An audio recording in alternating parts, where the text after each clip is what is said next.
Something controversial just got posted about what percentage producers should be getting on songs. There's absolutely no way that I'm splitting this record with you 50-50 when I'm doing all the work to promote it and make sure people hear it. Futuristic, who I know and I've actually toured with like years ago, was the one saying the things, and then producer Grind will react on the podcast. I'm actually gonna text Futuristic as well, call him and get his reaction. It's a very interesting topic. I'm gonna react to it right now. You're not spending money to promote the song, not spending money to market it, not spending money to shoot a music video. You didn't spend money on studio time. And unless you have a big name, your name is not bigger than mine.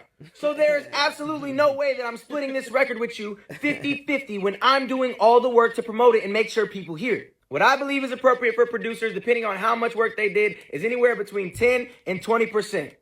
Producers, if you disagree, go ahead and let me know why. But first, think about it and get out your feelings. All right. First off, I ain't gonna lie, man. Fuck that nigga, man.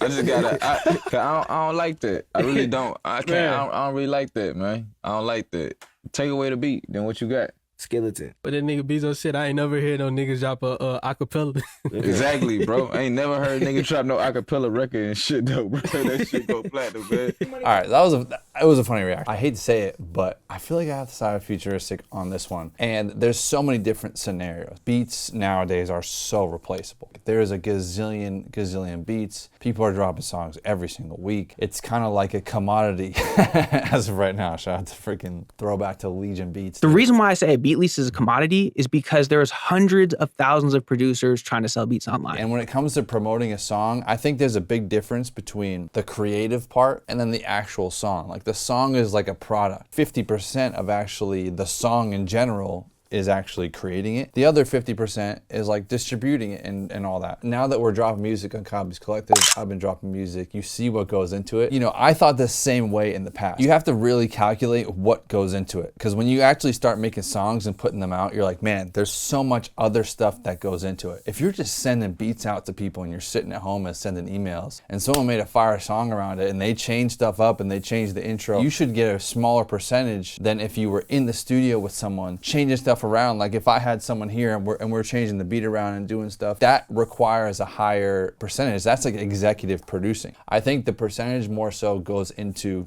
many different parts, right? It goes into who made the creative on the actual track, who like made the beat, recorded the vocals. Another part of it is like who wrote it, who changed around the beat, who messed with the stems, who wrote the hook, who wrote the verses, and then it goes into like distribution and marketing. I feel like there's like 4 separate parts. It depends on how popular the artist is. Like, do they already have an audience and you're just sending them a beat and now you're just collecting checks because this artist is popular? Or is it someone that has no following and you're giving them one of your beats that isn't gonna go anywhere else except for this song? I feel like a lot of those cases are 50-50 splits. When it's a relatively unknown artist, unknown producer, and you guys are going together just to try to put out something, there's no marketing plan, you're just putting it out. I think that warrants 50-50. If you're like a DJ Khaled, Drake brings you in to help him with his album, you're executive producing the whole thing, that's gonna be maybe more than 20%. Or if you're in there building this song with someone, moving stuff around and creating more melodies around it and doing what I do in a video, we'll say, and you're in the studio with them and executive producing, probably do deserve 50% of that song. Of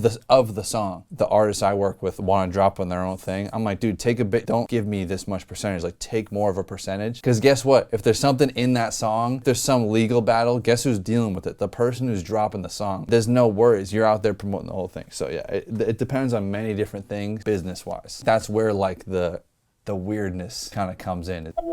Yeah. What's poppin'? What's up, dude? I just saw your clip. It's everywhere, yeah. I feel like I agree with you. And I feel like a lot of people who have put out music probably agree with you. And I think it's this misconstrued thing where I think on the creative side you can make an argument, but once you start throwing in these business aspects of it, I thought what you said about 20% was actually more than fair. A lot of producers in the industry stuff are not even getting anything close to that. Well, that's the thing that's so crazy about all these producers commenting on Producer Grind. It's like, bro, none of y'all are getting this anyways. Like, right. Even Sunny Digital. Like, you're not walking around doing a song, producing for Drake and getting 50% of his record. You're not Right. even getting normally a producer gets 2%, 3% if they're lucky. I've actually been incentivizing my producers because I want them to do well. The thing about being an independent artist, your publishing checks aren't big anyways as an independent artist because you're not on the radio, you're not in a ton of TV, you're not doing a bunch of that. So it's like I actually give my producers 10% of my record, maybe 20. I want you to eat if I eat. Producer I bought the Epiphany beat from, I bought that beat for $400 and that song has 60 million streams on Spotify. Right.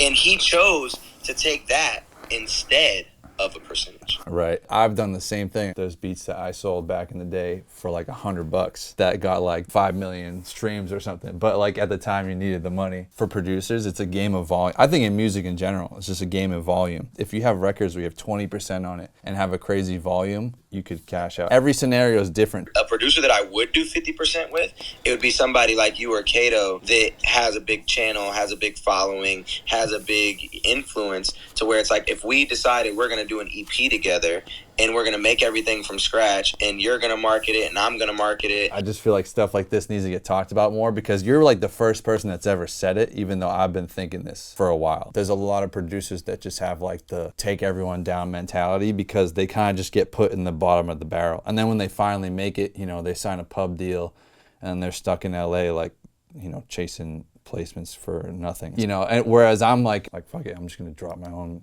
music with artists. You took an artist approach where you market, you know, you put yourself out there, you make content like a lot of producers. And that's the thing is like there's no way you get to sit in your room, send me beats, and then say you want 50% of the following that I've built for 10 years. Right. You know, that's where that video stemmed from. Was like I started working with a couple new producers, and it's not the first time that a producer's been like, yeah, I want 50% through DistroKid. And I'm like, bro, I kind of always give producers a few options. I'm like, I can pay you your rate and give you the 2-3% like what most people do, right? Or like we could do this price and you can get 10%.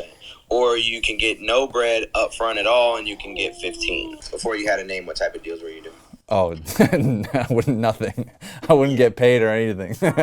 Well, I'm glad you speaking your mind. I think you're right. So I think if it ever comes back around, like we'll end up eventually feeling like they were wrong. I think. Well, I appreciate you taking my call, dude.